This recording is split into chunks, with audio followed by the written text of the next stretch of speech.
This is the Chester County Real Estate Podcast, bringing you the info you need to make your next move a great one.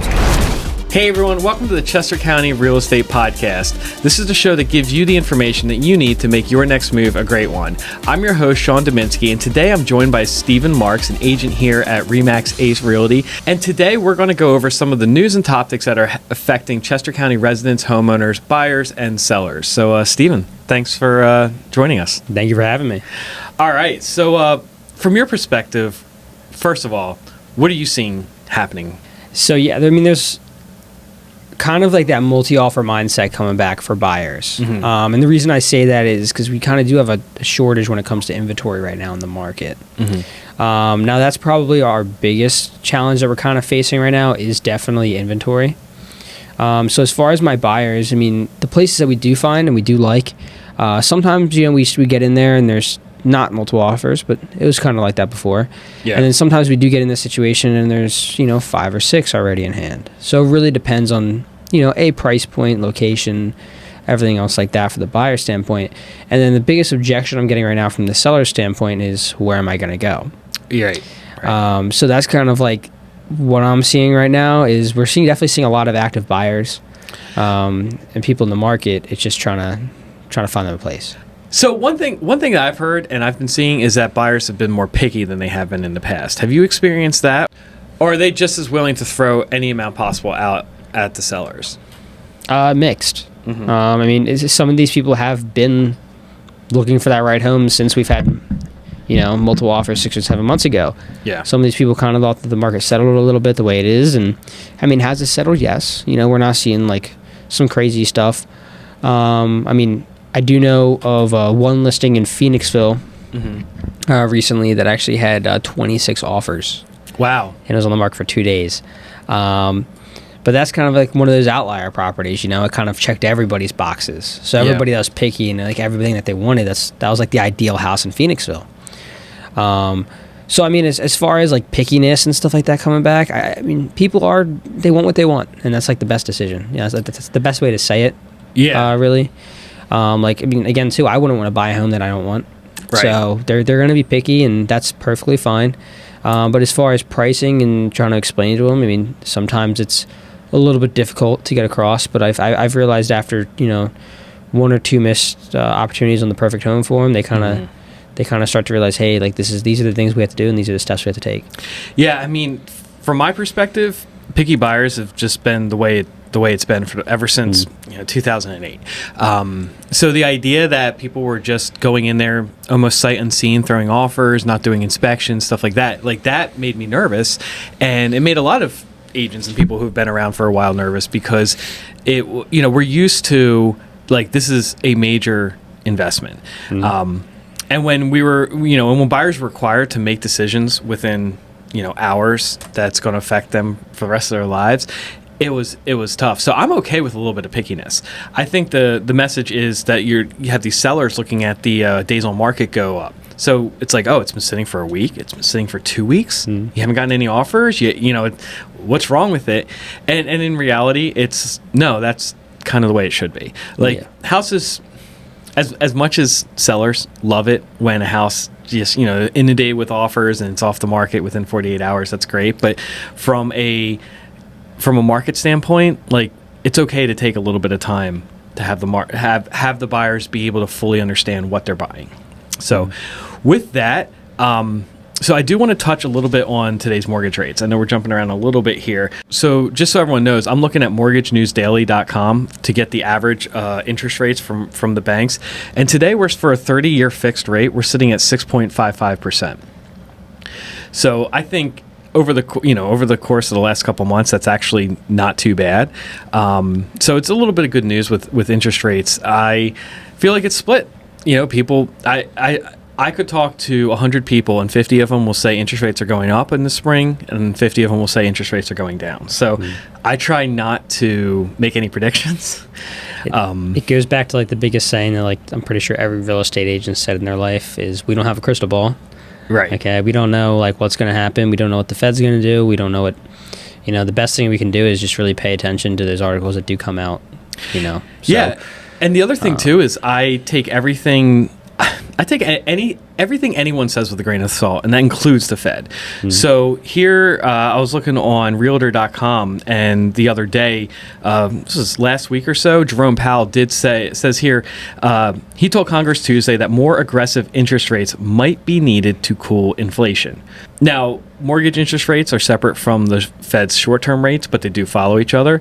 So after the comments, mortgage rates hit 7.03% for 30-year fixed-rate loans. And that's pretty high. Even if it's 0.03%, we're looking in the sevens. And when people see that, they're thinking like, oh, well, is it only a matter of time before it hits 8?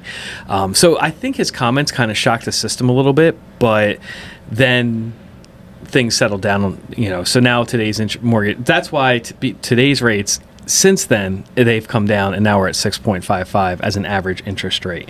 Now, that also depends on a lot of other factors in the bank and that you're working with and stuff. This is just average across various banks. But here's a question. With the buyers that you're working with, are you seeing more conventional, or are you seeing more FHA? Because for a while, FHA kind of went to the wayside because it was more risk on the seller. So, honestly, with the multiple offers, conventional is, of course, always stronger. Cash is king, too, but, conventional is always stronger. But no, I have been seeing a lot of FHA and PHFA loans getting used. Okay. Honestly, PHFA is probably hitting the market hardest. Really? Because, you can get a PHFA conventional loan, and you can still get all the government goods out of it and everything else like that. But overall, that's probably what I've seen the most is probably PHFA conventional. Can you remind us real quick, refresh us on what PHFA is? So that's a state program, or? Yeah, so PHFA is they still go through Fannie and Freddie, but it's Pennsylvania Housing Finance Authority, finance agency. And pretty much, it's kind of like Pennsylvania's FHA loan to a sense. They to an extent, yeah. Yeah, they help you give out government grants and get you into different programs to help you pay for down payment assistance. There's like K-Fit and different things out there like that. So, and K-Fit is it's kind of like a program where the government helps you with down payment assistance. Okay. They give you money, then over time, throughout living in the home, it actually pays off the loan. So in a sense, through PHFA, you can almost get free money. Right. Right. As long as you plan on living in the house. Now, I'm not a loan expert as far as when it comes towards loan officers, but I do know some things about loans. So.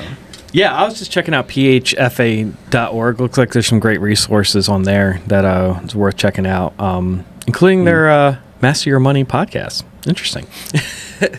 I remember them basically they had various down payment assistance programs, closing cost assistance programs. Now it depends on what else is available. So obviously you just you need to talk to a loan officer, mortgage lender, banker, and they can kind of weigh out the different costs and benefits. But that's interesting that people are utilizing that. So anyway, I was checking out some of the news here and looking at some of the federal stuff that happened recently. Did you see this? The House passes remote online notarization legislation.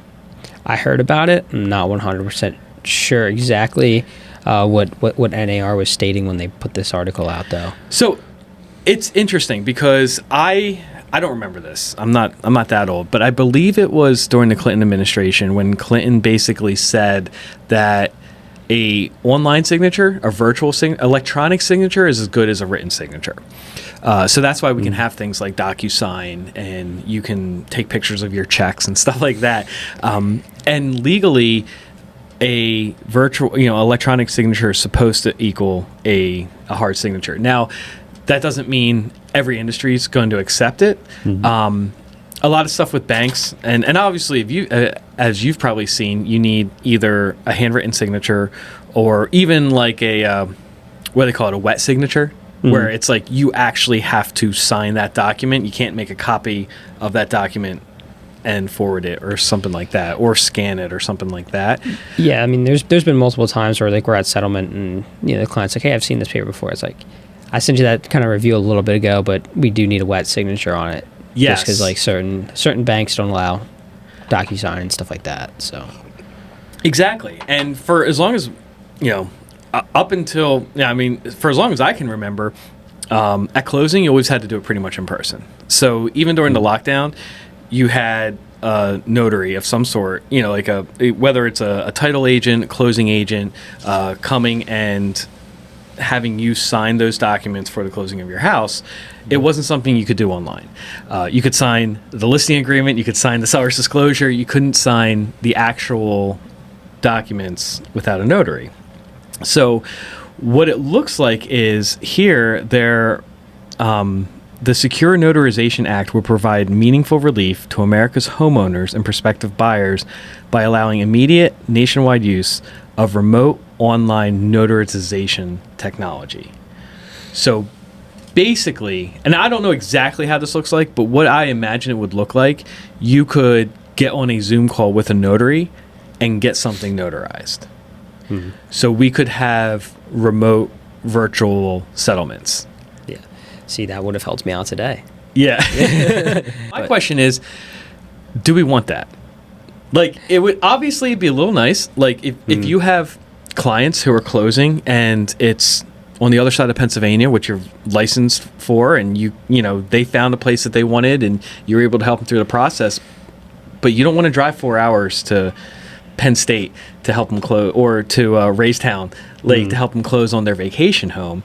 If we get on a Zoom call where it's you, the buyers, the sellers, the mortgage lender, the notary or title agent, all right there on the Zoom call, it's convenient, but isn't necessarily better. What do you think? I mean, it's kind of like a 50-50 split. Mm-hmm. Okay. I mean, it would be nice to the aspect of, hey, sometimes it's kind of hard, to get a notary out there. A lot of the times at settlement, I've only ever really experienced having to have an actual notary there, and like when it comes towards mobile home transfers and stuff like that. Everything else kind of gets handled by the closer, the closing agent or the title agent will be a notary. Yeah. We'll have their notary license, and they'll probably be signing the book. It's just you're more concerned about the checks and the big stack of documents. Yeah. So the big thing is if you're going to go with a law office. Okay. Yeah. And you're settling with a law office, and let's say they don't have an in-house notary. Something like that would come in super handy, because then you can just Zoom the person. I know the one transaction I did, we kind of had to go that route because it was a law office, and the notary, she was awesome, but she was running around all day. She had 40 billion things to do. So I feel for her job wise, this will make it so much easier. Yeah. She's not spending $100 a day on gas. She's not, driving 40, 50 different places. So that aspect it will, but it's almost can it necessarily be 100% secure? Well, and that's the only scarce behind that. How easy is it to fake somebody on a Zoom call? I don't think people would really do it, but you're seeing a lot of these videos coming out. You would hope not, right? Yeah, the deep fakes and stuff. Yeah, the deep fakes and stuff like that. You're seeing a lot of those things come out, and they're this looks real. Yeah. So how easy is it for somebody to do something like that live on Zoom and fake being a notary or fake being a seller? I think it'd be great for refinance stuff like that, because when you refinance on your house, you're going to have to sit down with a notary. Usually in my experience, they've come to the house and signed the documents, but it might be nice to just be able to do that electronically and have more flexibility in scheduling and stuff like that. However, the other thing too is I feel a good title company is pretty important, and I always appreciate having the closing agent, the title person, whoever is doing it, there and able to explain things. I know a lot of agents like explaining things as well. Personally, I like having them. I just feel it's another voice that can, especially if they're good at it. Yeah. And I like, if the buyer has a question or the seller has a question, I like having someone there that can answer it, that can kind of walk them through it, point at things. So I see a lot of value in that. Now, 10, 15 years from now, am I going to sound like a like a dodo bird, where it's like back in my like I like having a piece of paper and someone sit in front of you. It's like, come on, man, we don't do that anymore. Maybe, but I'm not quite ready to give up that closing agent and the service that they provide. I mean, coming from somebody that's all for technology and doing stuff like that, I mean, I do agree with you in a sense, though. Like, when you show up on settlement day, it's kind of like, okay, like, this is a big day. Like, right. You want to make sure you can comfort your clients. You want to make sure you're kind of like there for them, because you're still like, the idea of being an agent is you have their back. You know, like, you have their best interest in your mind. So, like, you're almost like there in a sense to help them, guide them through the process. And I mean, doing it over Zoom, like, yeah, you can do that, but you're also on a Zoom call with 4 other people. It's kind of like you almost take away like the privacy of some of it. So, I mean, it's kind of hit or miss. I feel like, I mean, like, yes, it would come in handy if like the vacation home aspect, or like say you're double licensed, here and in Florida or something like that. Like that would definitely come in handy. But it's almost how far will they take it, I think, is the big question. Exactly. Yeah.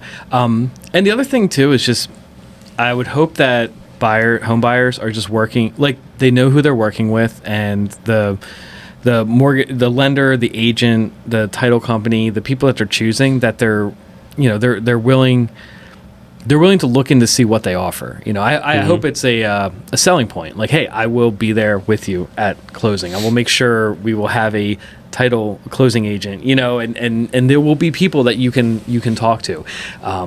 Not going to just leave you hanging on a Zoom call. Now, on the other hand, I am glad that the legislation is going through to allow it. I just hope that the industry kind of is very hesitant to adopt it unless absolutely necessary. I hope they use it responsibly. It's probably the best way to put it. Yeah. I have a feeling they're going to jump, feet first into it and take it running, but hopefully they, take it slow and easy, and we're able to kind of, ease into it a little bit, because it's a big change. A lot of the people like that are in the room, they've been doing it for 30 years, so for them to adopt it overnight, it's going to be kind of different. Yeah, absolutely. So on that topic of buyers, let's shift over to first-time home buyers. I love working with first-time home buyers because of the just helping people take that next step in life. However, I saw this article here on parealtors.org. So this is the Pennsylvania Association of Realtors.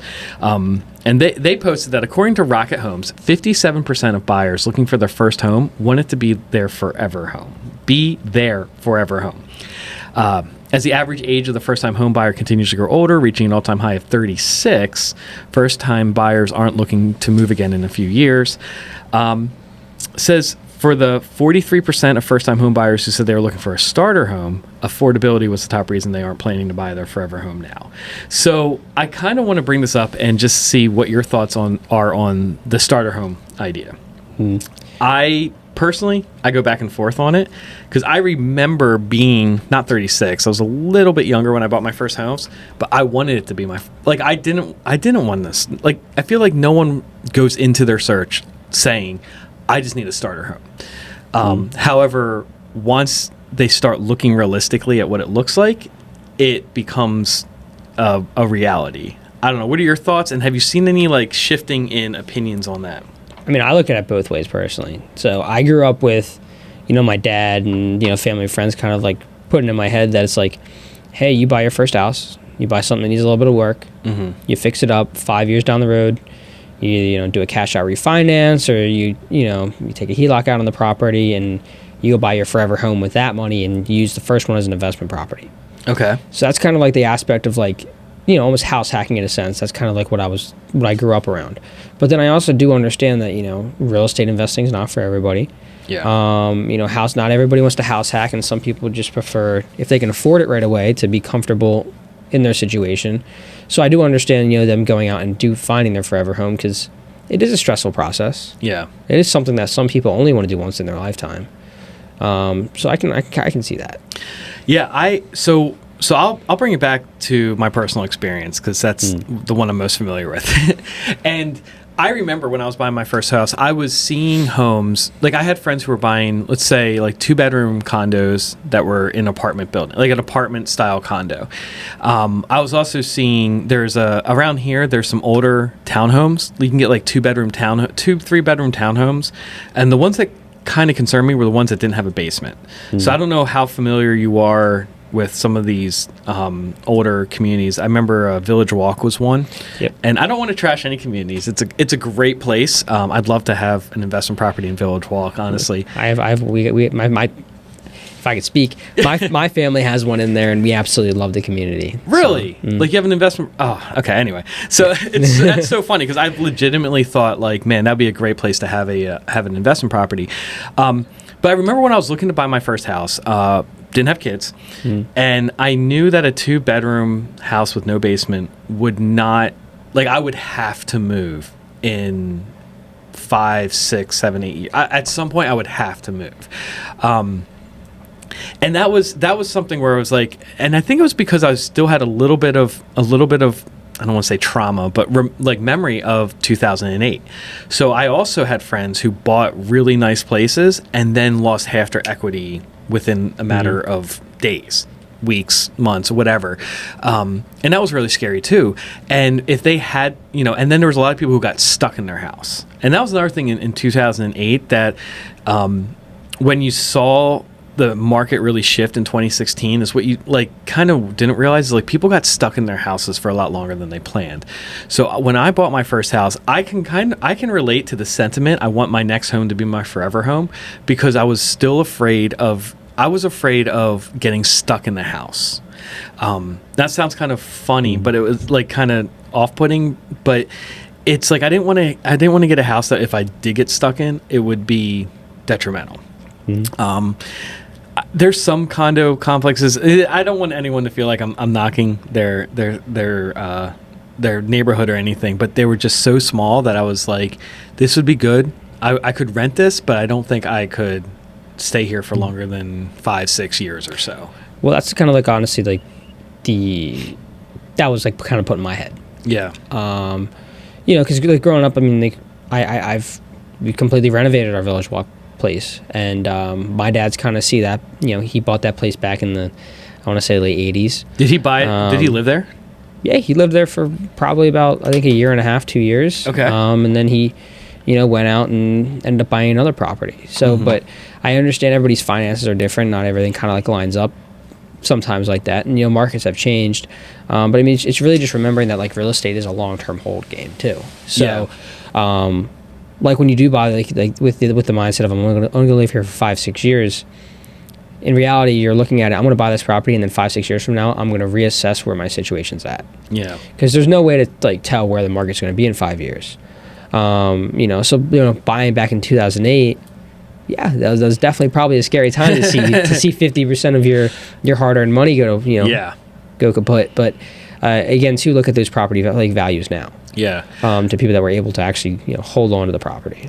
And I say it becomes like a realistic, I don't want to say unfortunate, but it becomes a reality when you actually look at the numbers. So when, I don't know about you, but I know myself, when I was a first-time home buyers, they're looking at all the numbers and they're like, hey, cheap looking houses in Chester County are 300 to 350. I'm looking in the 3 to 350 range without actually understanding what the payments look like with taxes and HOAs, PMI, stuff like that. And then when you actually look at what the payments are and what you're making on your $12-15 an hour job, and you're like, you're more in like the 180 to 2 range. Which even then you're still looking at like $1,800 a month, I believe, depending on the area and stuff. And you're like, wait, but there's nothing of it. Like there's nothing available for that. And you're like, it's tough, and I feel like things are more expensive once you actually look at the actual hard numbers. But when you have that starter home, if you can build up some equity, you're going to be able to use that equity to get to move up in life. Whereas you're constantly just waiting for that forever home, it's going to be hard because you're not taking it step by step. You're just trying to hold out to you can make a huge leap. And now you're looking at like a $4,000 a month payment, which is a huge payment.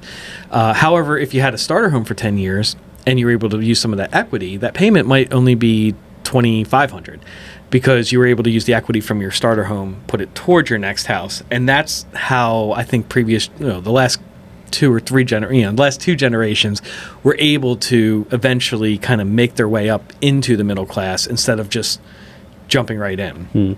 I think you almost have to look at your housing purchase as a business. Okay. Your down payments are your initial startup cost, and then your monthly payment is your overhead. So how can you get your overhead so it's almost to zero? Okay, so that's the idea that I've always kind of looked at it is like, hey, I got to start small and you can grow big. Start small, go out and get yourself that $180,000, $200,000 condo, live in there for a couple years, and then realize, hey, I can get $1,300, $1,400 a month for this place. I refinance, my mortgage is only $1,000. I'm walking away with $400 in positive equity. So how can I take that $1,400 a month payment that I was making? Well, now I have an extra $400. So kind of just reinvest in yourself at that point. Yeah, I think it was Dave Ramsey who said this, and I don't recommend everything he says, but he makes some really solid points where it's kind of like you move out of your parents' house and you kind of in your head are expecting in your early 20s the lifestyle that your parents are enjoying in their like 50s. And because you weren't really there as your parents lived, most people, they didn't experience like the living in Village Walk and then fixing it up and the renovations and the starter homes and the thing. They know the nice neighborhood with the single family home and so they move out and they're like, well, this is what I grew up in. This is what I want to, I kind of should be able to do. And it doesn't quite work that way. I think Dave Ramsey was also talking about cars. So like, you get your first job and you just go out and you just lease like a beautiful, like a nice car. And you're kind of like, hey, your parents had to work to get to that point, and it took some time. Hopefully it doesn't take as much time for you. You always, hopefully that the future generations do better. But in a lot of cases, it is a reality. I think one thing that helped me is, did you ever read Rich Dad Poor Dad? Yes, I was literally about to talk about that book. I think it was Robert Kiyosaki. Kiyosaki. He had a great diagram in that book between assets and liabilities and how to draw the line between the two. So that's kind of like where I get a lot of my mindset from too. Is how can we make this housing payment, instead of making it a liability, something we have to pay every month? How do we make that almost an appreciating asset? Yeah, and I would say from my standpoint, just viewing your house as a liability and not an asset just led me to like, hey, let's spend as little as possible on housing, for something we could comfortably live in. So my first, when I had that conversation with my wife when we bought our first house, what really helped was we basically said, hey, let's not look for something that we want to, let's stop looking for our forever home. Let's stop looking for that. Like, let's look at something that we could rent. What's basically the most affordable thing that would be good enough for us to rent, and just kind of shift our perspectives to like, what's our renting standards? Let's apply that to our housing standards. We also had a little bit of an incentive, so I don't want to give away too much of my age here, but Obama was writing checks to first-time homebuyers at the time. I don't know if you remember that or heard about that, but basically there was all this criteria. So we got an $8,000 tax credit for buying a house that year. So that helped too. And I was like, hey, let's just take advantage of this program and just buy the cheapest thing that we would rent if it was an option.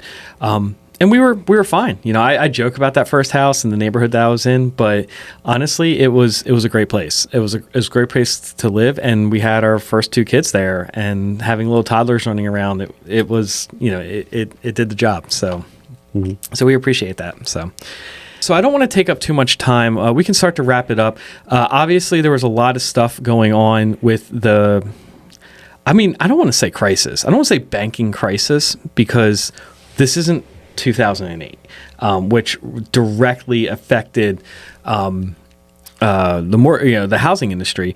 But we got SVB, we got Signature Bank, and there's another bank that starts with an S, and so we're starting to see some activity in the banking sector, and I don't really want to talk too much about it because I don't think we've really seen the full extent of what this kind of ends up affecting.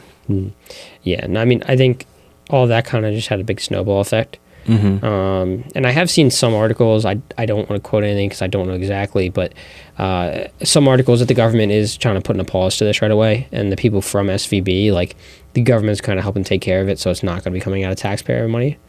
And that these banks kind of pay into a special program when they are FDIC insured. So anybody that had like over the $250,000 that was insured, they should be able to get all that back. What I've been reading. I mean, yes. I just and I've seen them say that. It's like, let's see what happens, because obviously the FDIC, whatever program this is, doesn't have enough cash on hand to cover every single account that's FDIC insured. Like, there's no way for all of America who has an account with under $250,000 in it, there's a dollar-to-dollar match. So there is a point where the FDIC insurance program would have to would run out of money. I think so. I don't want to say too much because I feel like if someone's an economist and they're like freaking out right now, please correct me. Yeah. But it's just like I'm looking at like the realities of it, and I was like, okay, how can all of our if you have under $250,000, you're good. It's like, but how? Like, the government is in debt. You're telling me they have $1 trillion or whatever just sitting around in FDIC insurance, which would be great, I guess. So anyway, I think we need to kind of wait and see where it goes. I was talking to some people. I was talking to someone earlier today. He's like, honestly, the market, like the interest rates are dropping a little bit, as we saw. So right now, we're not seeing any negative effects on the housing industry. My thing is that I think there's going to be domino effects. I think it's going to affect housing.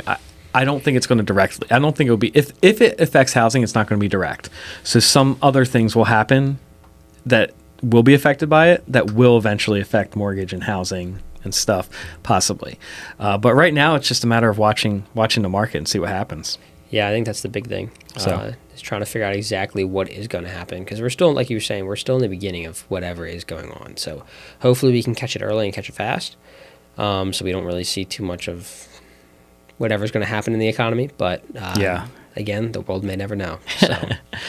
All right. Well, with that, I think we can wrap it up. I will say there are a couple interesting articles I'll probably post to the website with ChesterCountyPodcast.com or the Facebook page.